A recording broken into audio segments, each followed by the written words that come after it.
Yank and I were kept out of it, or thought we were, by our ignorance of the language. This did not seem to hinder Johnny in the least.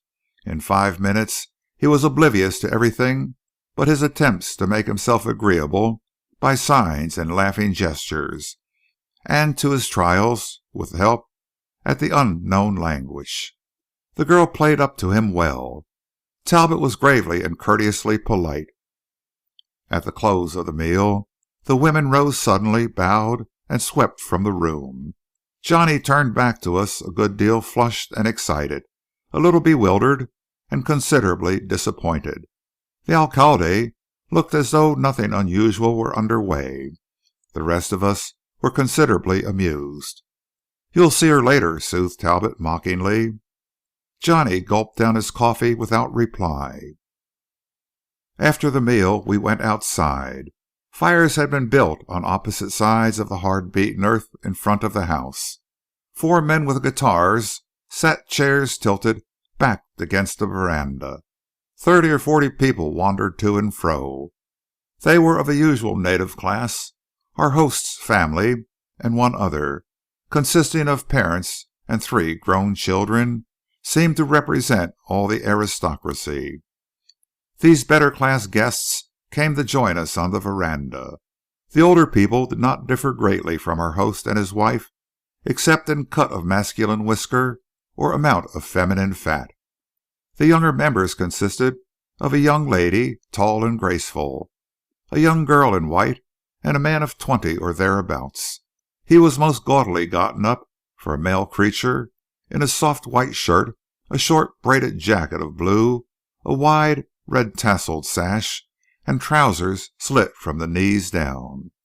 The entire costume was sewn at all places, likely and unlikely, with silver buttons.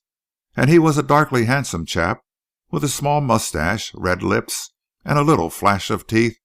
The effect was quite good, but I couldn't care for his style. The bulk of the villagers were dressed in white. The women all carried the rebosa, and were thickly powdered. We could see a number of the Americans in the background. The musicians struck up a strummy, decided sort of march-like tune, and the dancers paired off. They performed a kind of lancer figure, very stately and solemn, seemingly interminable, with scant variation, small progressions, and mighty little interest to me. We sat in a stiff row, and shed the compliment of our presence on the scene. It was about as inspiring as a visit to a hospital ward. What determined the duration of the affair I cannot tell you, whether the musicians' fingers gave out, or the dancers' legs, or the official audience's patience, but at last they ceased. At the beginning of another tune, of much the same solemn character, our young visitor bowed ceremoniously to our host's daughter and led her down the steps. "Come on, Johnny, be a sport. Dance this one," said Talbot, rising. "Don't know how," replied Johnny gloomily, his eyes on the receding figure of Mercedes. "The lady will show you. Come along." Talbot bowed gravely to the young girl, who arose enchanted. Johnny, with his natural grace and courtesy, offered his arm to the other. She took it with a faintly aloof and indifferent smile, and descended the steps with him. She did not look toward him, nor did she vouchsafe him a word. Plainly, she was not interested, but stood idly flirting with her fan, her eyes fixed upon the distance. The dance began. It was another of the same general character as the first. The couples advanced and retreated, swung slowly about each other, ducked and passed beneath each other's arms, all to the stately strumming of the guitars. They kept on doing these things. Johnny and Talbot soon got hold of the sequence of events, and did them too. At first Johnny was gloomy and distrait. Then, after he had, in the changes of the dance, passed Mercedes a few times, he began to wake up. I could make out in the firelight only the shapes of their figures and the whiteness of their faces, but I could see that she lingered a moment in Johnny's formal embrace, that she flirted against him in passing, and I could guess that her eyes were on duty.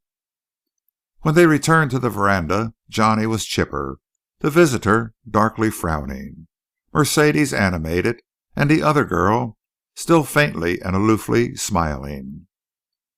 The fandango went on for an hour, and the rivalry between Johnny and the young Spaniard grew in intensity. Certainly Mercedes did nothing to modify it. The scene became more animated and more interesting. A slow gliding waltz was danced, and several posturing stomping dances in which the partners advanced and receded toward and from each other, bending and swaying and holding aloft their arms. It was very pretty and graceful and captivating, and to my unsophisticated mind a trifle suggestive. Though that thought was probably the result of my training and the novelty of the sight, it must be remembered that many people see harm in our round dances simply because they have not become sufficiently accustomed to them to realize that the position of the performers is meaninglessly conventional.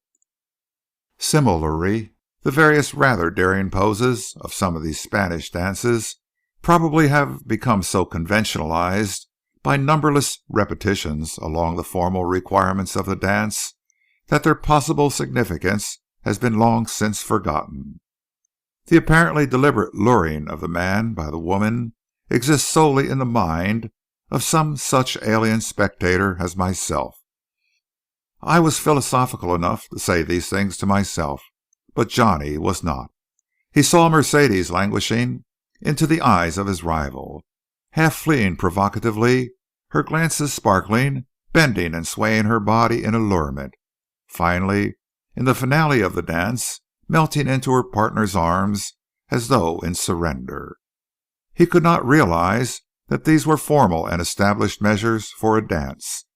He was too blinded to see that the partners separated quite calmly and sauntered nonchalantly toward the veranda, the man rolling a paper cigarro, the woman flirting idly her fan. His eyes glowing dully, he stared straight before him, a spot of color mounted on his cheekbones. With an exclamation, Talbot Ward arose swiftly but quietly and moved down the veranda, motioning me to follow. He bent over Johnny's chair. "I want to speak to you a moment," he said in a low voice. Johnny looked up at him a moment defiantly. Talbot stood above him, inflexibly waiting. With a muttered exclamation, Johnny finally arose from his chair. Ward grasped his arm and drew him through the wandering natives past a fringe of American spectators and down the hard, moonlit path to the village. Johnny jerked his arm loose and stopped short. "Well, sir," he demanded, his head high. "You are on your way to California," said Ward, "and you are stopping here over one night. The girl is pretty and graceful, with much charm, but uneducated and quite empty-headed." "I will thank you to leave all young ladies out of this discussion," broke in Johnny hotly.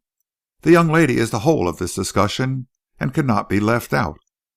"Then we will abandon the discussion."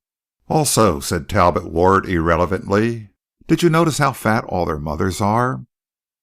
We were wandering forward slowly. Again Johnny stopped. "I must tell you, sir, that I consider my affairs none of your business, sir, and that I resent any interference with them," he said with heat. "All right, Johnny," replied Talbot sadly. "I'm not going to try to advise you. Only I wanted to call your attention to all the elements of the situation, which you probably had forgotten. I will repeat, and then I am done. She is nothing to you. She is beneath you. You are stopping here but one day. She is charming but ignorant, and her mother is very fat. Now, go have your fool fight, for that is what you are headed straight for, if you think it at all worth while." Johnny's generous heart must have been smiting him sorely, now that his heat and excitement had had time to cool a little. He followed us a few steps irresolutely. We came to the large tree by the wayside. The man with fever still sat there, miserably indifferent to his surroundings. "Here, this won't do," cried Talbot. "He mustn't be allowed to sit there all night. He'll catch a chill, sure. My friend, give us your arm. We'll find you some sort of a bunk." The man was dead. We carried him to the village and raised a number of our compatriots. No one knew who the man might be, nor even where his belongings had been stored. He had no mark of identification on his person. After a diligent search, we were forced to give it up. The body we buried with all reverence at the edge of the jungle. I wanted to place the matter on an official footing by notifying the alcalde, but Talbot negatived this. "I know this people," said he. "Once let the news of the man's death get abroad, and it's good-bye to any chance of finding his effects tomorrow. And that's our only show to identify him. Best say nothing." We returned slowly to the alcalde's house. The fandango was still in progress. Mercedes flashed her bright eyes at Johnny as we mounted the steps. The Spaniard scowled and muttered an imprecation. Johnny bowed gravely and passed into the house. We told Yank the circumstances.